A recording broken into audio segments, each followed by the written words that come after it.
जय हिंद। मैं Praveen Kumar. Welcome to Margdarshan family. Dear students, मेरा offline class Margdarshan CTET classes professor colony Dighe west Darbhanga में संचालित होता है, जिसका यूट्यूब मार्गदर्शन फैमिली के नाम से एक चैनल बना हुआ है। वहाँ से आप सीटेट से रिलेटेड सभी सब्जेक्ट का वीडियो देख सकते हैं। और एक बात आप लोगों को सूचित कर दूं कि सीटेट का फ्री ऑनलाइन क्लास अभी स्टार्ट है टीचमेंट ऐप पर। आप टीचमेंट ऐप की हेल्प से आप सीटेट का फ्री ऑनलाइन क्लास कर सकते हैं। अधिक जानकारी के लिए इस दोनों नंबर पर किसी भी नंबर पर व्हाट्सएप या कॉल करके विशेष जानकारी प्राप्त कर सकते हैं। चलिए अब हम स्टार्ट करते हैं। इससे पहले जो भी चैनल पर नए हैं, चैनल को सब्सक्राइब कर ले और बेल बटन को दबा ले ताकि कोई भी नई वीडियो का नोटिफिकेशन आपको मिलता रहे। चलिए अब हम स्टार्ट करते हैं कि सब्जेक्ट है चाइल्ड डेवलपमेंट एंड पेडागोजी का 4th चैप्टर है, यानी कि समाजीकरण की प्रक्रिया, प्रोसेस ऑफ सोशलाइजेशन से कुछ इंपॉर्टेंट क्वेश्चन को करवाऊंगा जो कि आपके एग्ज़ाम के लिए काफ़ी हेल्पफुल होंगे। वैसे आपको सभी सब्जेक्ट का थ्योरी पेपर भी, यानी कि सभी सब्जेक्ट का कंटेंट भी आपको यूट्यूब पे प्रोवाइड करवा दिया जाएगा। तो देखिए, सबसे पहला क्वेश्चन पर आते हैं। सबसे अधिक गहन और जटिल समाजीकरण होता है। तो सबसे अधिक गहन और जटिल समाजीकरण जो होता है, इसका ऑप्शन देखते हैं। किशोरावस्था के दौरान, पूरे बाल्यावस्था के दौरान, प्रौढ़ावस्था के दौरान, व्यक्ति के पूरे जीवन में। तो इसका राइट ऑप्शन हो जाएगा 1 नंबर। क्या होगा? किशोरावस्था के दौरान। चलिए अब सेकेंड में देखते हैं मनोसामाजिक सिद्धांत। तो देखिए, आपको मैंने कंटेंट में पढ़ाया था कि मनोसामाजिक सिद्धांत का प्रतिपादन इरिक इरिक्सन ने किया था। किसने किया था? इरिक इरिक्सन ने किया था। तो क्या हो जाएगा? मनोसामाजिक सिद्धांत का प्रतिपादन किस मनोवैज्ञानिक ने किया था? तो इरिक इरिक्सन ने हो जाएगा। क्या हो जाएगा? इसका राइट आंसर इरिक इरिक्सन ने हो जाएगा। अब इनके अनुसार जो हम बताए थे, इरिक इरिक्सन का सिद्धांत क्या था, तो इनके बारे में मैंने 8 पॉइंट बताया था। कितने? 8 पॉइंट बताया था, जो कि विश्वास बनाम अविश्वास था, स्वायत्तता बनाम शर्म था, पहल बनाम अपराध बोध था, परिश्रम बनाम हीन भावना था, पहचान बनाम पहचान भ्रांति था, आत्मीयता बनाम अलगाव था। ये सब जो पॉइंट थे, आपको मैंने मनोसामाजिक सिद्धांत के बारे में बताया था। अब हम आगे क्वेश्चन देखते हैं। निम्नलिखित में से कौन सा सही नहीं है? देखिए, कौन सा सही नहीं है, यहाँ निगेटिव है। क्या है? कौन सा सही नहीं है? निगेटिव है। तो इसमें देखते हैं, विद्यालय शिक्षा का औपचारिक साधन होने के साथ साथ यह बालकों में समाजीकरण की प्रक्रिया को तीव्र गति प्रदान करती है। ये ऑप्शन सही है, लेकिन क्वेश्चन के अकॉर्डिंग यह गलत है। क्या है? यह क्वेश्चन के अकॉर्डिंग गलत है। अब दूसरा आते हैं, परिवार एवं समाज में अनुकूलित होने की प्रक्रिया को समायोजन कहते हैं। ये भी सही है, लेकिन क्वेश्चन में निगेटिव दिया है, इसलिए इसका आंसर ये भी नहीं होगा। अब हम आगे देखते हैं, बालकों के समाजीकरण में उनके मित्र समूह की भूमिका नहीं होती है। जी होती है, लेकिन इस क्वेश्चन में नहीं दिया है, इसलिए इसका राइट आंसर 3 हो जाएगा। चलिए अब हम आगे देखते हैं। अल्पवयस्क बच्चों में अधिगम में अभिभावकों की भूमिका होनी चाहिए। तो अभिभावकों की भूमिका कैसी होनी चाहिए? तो देखिए, अल्पवयस्क यानी कि किशोरावस्था के दौरान ले लीजिए, तो बच्चों में अधिगम में अभिभावकों की भूमिका जो होती है निषेधात्मक, तो ये नहीं होगा। अग्र सक्रिय, ये कुछ हद तक सही है, लेकिन ये नहीं होगा। ठीक है। अब हम आगे देखते हैं, संवेदनात्मक। तो जी हाँ, संवेदनात्मक होना चाहिए, उदासीन भी नहीं होगा, इसलिए राइट आंसर क्या हो जाएगा? 3 हो जाएगा इसका। चलिए अब हम आगे देखते हैं 5 नंबर। तो निम्नलिखित में से सिगमंड फ्रायड के किस तत्व के अंतर्गत मानव में नैतिक, सामाजिक एवं सांस्कृतिक मूल्यों का विकास होता है? ठीक है। तो 5 नंबर देखते हैं, इदम, अहम, परा अहम, ये सभी। इसका राइट ऑप्शन क्या हो जाएगा?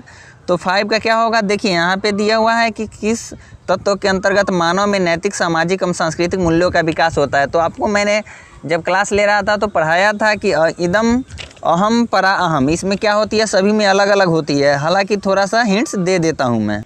देखिए, इदम में देखते हैं कि इसमें व्यक्ति की शारीरिक एवं मूल आवश्यकताएं आती हैं, जैसे भूख, प्यास, सेक्स आदि। ये सब जो सेटिस्फाई करना होता है, यह सामाजिक आवश्यकताओं और नैतिक मूल्यों की चिंता किए बिना इच्छाओं की पूर्ति पर क्या देता है? ये बल देता है। ठीक है। लेकिन अब अहम के बारे में समझते हैं। तो अहम जो होता है यह इम्प्लीमेंशन यानी कि इम्प्लीमेंटेशन करता है, यानी कि परिणामों का चिंता करता है, यानी कि यह सोचने पर विवश करता है कि जो हम काम कर रहे हैं उसका निगेटिव परिणाम भी हो सकता है क्या। यह परिणाम के कारण थोड़ा सा क्या होता है, सोचने की भावना इसमें उत्पन्न होने लगती है। तीसरा में देखते हैं पराअहम, तो इसमें ही इसका राइट ऑप्शन होगा पराअहम। यह समाज द्वारा क्या होता है, पराअहम जो होता है यह समाज द्वारा नैतिक सूत्रों के अकॉर्डिंग काम करता है। ठीक है, नैतिक सूत्रों यानी कि नैतिक जो मूल्य होते हैं, नियम बनाए होते हैं, उसके अकॉर्डिंग यह कार्य करता है। तो इसका राइट आंसर हो जाएगा पराअहम। ठीक है, इसका 3 नंबर राइट आंसर हो जाएगा। अब हम आगे देखते हैं, परिवार एक साधन है, तो परिवार कैसा साधन है तो उसके बारे में हम देखते हैं। तो देखिए, मैं सब दिन से कहते आ रहा हूँ कि परिवार क्या है। तो देखिए, शिक्षा का साधन 2 प्रकार होता है, एक औपचारिक दूसरा अनौपचारिक। तो औपचारिक क्या होता है और अनौपचारिक क्या होता है। परिवार जो है यह अनौपचारिक साधन है। ठीक है, और विद्यालय जो है, परिवार तथा समाज अनौपचारिक है, लेकिन विद्यालय जो है औपचारिक शिक्षा का माध्यम है। ठीक है, अब हम आगे आते हैं 7 नंबर पर। शिक्षा के संदर्भ में समाजीकरण का तात्पर्य है। तो शिक्षा के संदर्भ में समाजीकरण का तात्पर्य क्या है, तो सामाजिक मानदंडों को सदैव अनुपालन करना, ये नहीं होगा। अपने सामाजिक मानदंड बनाना, ये भी नहीं होगा। अब हम आगे देखते हैं, समाज में बड़ों का सम्मान करना, ये भी नहीं होगा। लेकिन सामाजिक वातावरण में अनुकूलन एवं समायोजन, ये राइट आंसर आपका हो जाएगा। अब हम 8 नंबर पे आते हैं, समाजीकरण है। तो समाजीकरण क्या है, समाजीकरण जो है सामाजिक मानदंडों में परिवर्तन, ये नहीं होगा। शिक्षक एवं पढ़ाए गए के बीच संबंध, ये भी नहीं होगा। अब हम आगे देखते हैं कि समाज के आधुनिकीकरण की प्रक्रिया, ये भी नहीं होगा। समाज के मानदंडों के साथ अनुकूलन, ये हो जाएगा आपका 4 नंबर राइट आंसर हो जाएगा। अब हम आगे देखते हैं 9 नंबर। तो समाजीकरण में सम्मिलित है सांस्कृतिक संचरण। और देखिए 9 नंबर जो कह रहा है कि समाजीकरण में सम्मिलित है संस्कृति के साथ साथ क्या, तो विद्रोहियों को निरुत्साहित करना, ये नहीं होगा। व्यक्तित्व विकास, ये हो जाएगा।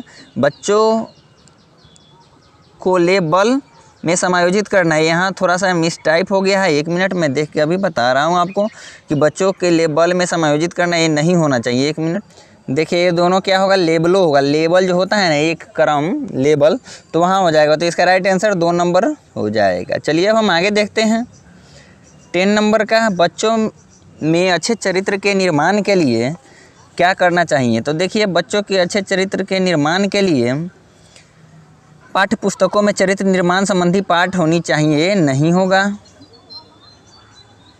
क्या होगा, ये नहीं होगा। क्वेश्चन के अकॉर्डिंग ये नहीं होगा। 10 का देखते हैं, तो चरित्र निर्माण के लिए व्याख्यान दिए जाने चाहिए, इससे भी ये भी नहीं होगा। कक्ष गतिविधि इस प्रकार से हो कि बच्चों को चरित्र निर्माण में सहायता मिल सके, ये आपका राइट आंसर हो जाएगा 3। ये आपका 4 भी नहीं होगा। महापुरुषों की जीवनी बच्चों को पढ़ाई जानी चाहिए, ये भी नहीं होगा। अब आगे देखिए, जब कभी 2 या अधिक व्यक्ति एक साथ मिलते हैं और एक दूसरे को प्रभावित करते हैं तो वे सामाजिक समूह का निर्माण करते हैं, यह कथन क्या है। तो यह कथन जो है आंशिक रूप से सत्य है, तो ये सत्य है। ठीक है, कदाचित सत्य है, असत्य है, ये सब कुछ नहीं होगा, ये सत्य हो जाएगा। 2 नंबर ऑप्शन राइट हो जाएगा। अब देखिए, निम्नलिखित में से कौन सा समाजीकरण का निष्क्रिय एजेंसी है। तो देखिए, इसमें 2 तरह का क्वेश्चन आपसे पूछे जाते हैं। एक तो पूछे जाता है सक्रिय एजेंसी यानी कि एक्टिव है, दूसरा है जो निष्क्रिय यानी कि निर्जीव रूप से काम करता है। तो इसका में राइट आंसर क्या हो जाएगा, स्वास्थ्य क्लब।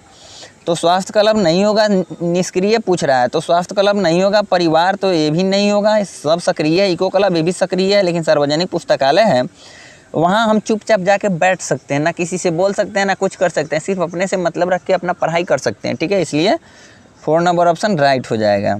चलिए अब हम आगे देखते हैं 13 नंबर। तो निम्नलिखित में से कौन सा बच्चों के समाजीकरण के प्रगतिशील मॉडल के संदर्भ में सही नहीं है। क्या है, सही नहीं है। तो देखिए, समूह कार्य में सक्रिय सहभागिता तथा सामाजिक कौशलों को सीखना, ये आपका आंसर सही नहीं होगा, रॉन्ग हो जाएगा। देखिए, जब बच्चे विद्यालय में बताई गई बातों को स्वीकार करते हैं, चाहे उनकी सामाजिक पृष्ठभूमि कुछ भी हो, इसका राइट आंसर ये हो जाएगा। कक्षा में प्रजातंत्र के लिए स्थान होना चाहिए, ये गलत हो जाएगा। और आगे देखते हैं कि समाजीकरण सामाजिक नियमों का अधिकरण है, ये भी गलत हो जाएगा। तो इसलिए राइट आंसर क्या हो जाएगा, 2 हो जाएगा सही।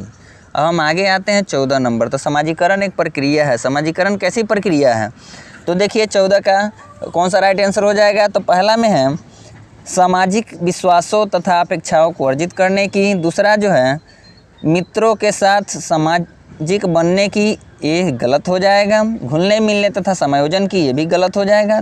चौथा देखते हैं एक समाज की संस्कृति की आलोचना करना सीखने में, ये भी गलत हो जाएगा। तो इसका राइट आंसर 1 हो जाएगा। क्या हो जाएगा, 1 हो जाएगा। एक समाज की संस्कृति की आलोचना करना सीखने की,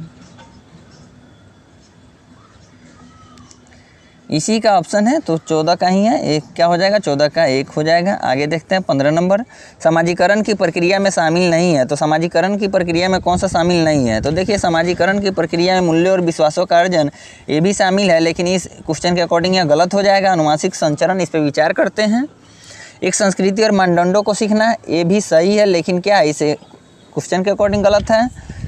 कौशलों का अर्जन, ये भी सही है, लेकिन ये क्वेश्चन के अकॉर्डिंग गलत है। तो इसका क्या हो जाएगा, तो शामिल नहीं है। तो अनुवांशिक संचरण शामिल नहीं है। ठीक है, अब हम आगे देखते हैं बच्चे के समाजीकरण में परिवार कैसी भूमिका निभाती है। तो 16 नंबर देखते हैं।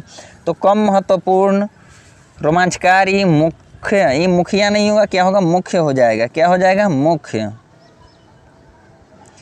हो जाएगा।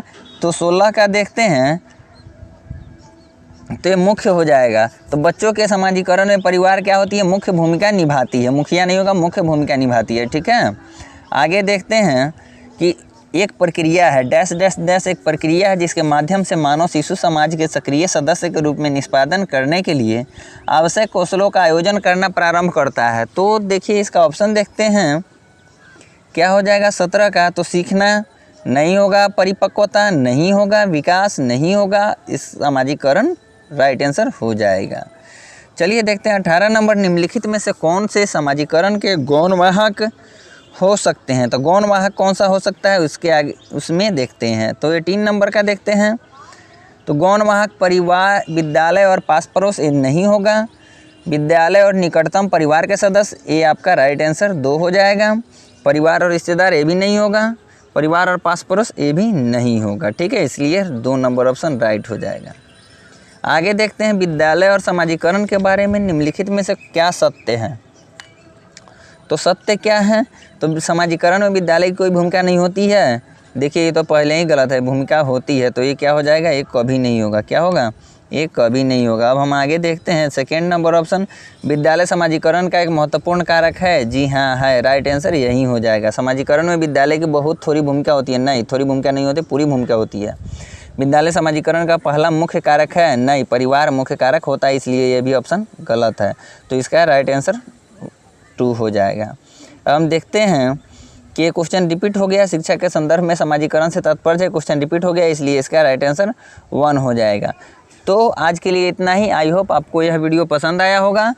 तो लाइक करें वीडियो को तथा अधिक से अधिक शेयर करें, और चैनल पर नए हैं तो चैनल को सब्सक्राइब करें और बगल में बेल आइकन के बटन को प्रेस कर लें, ताकि कोई भी नई वीडियो का नोटिफिकेशन आपको मिलता रहे। अगर इस क्वेश्चन के संदर्भ में किसी को डाउट हो तो कमेंट सेक्शन में आप कमेंट कर सकते हैं। आपके कमेंट को, आपके बहुमूल्य सुझाव और कमेंट को, समस्या को दूर करने का यथासंभव प्रयास किया जाएगा।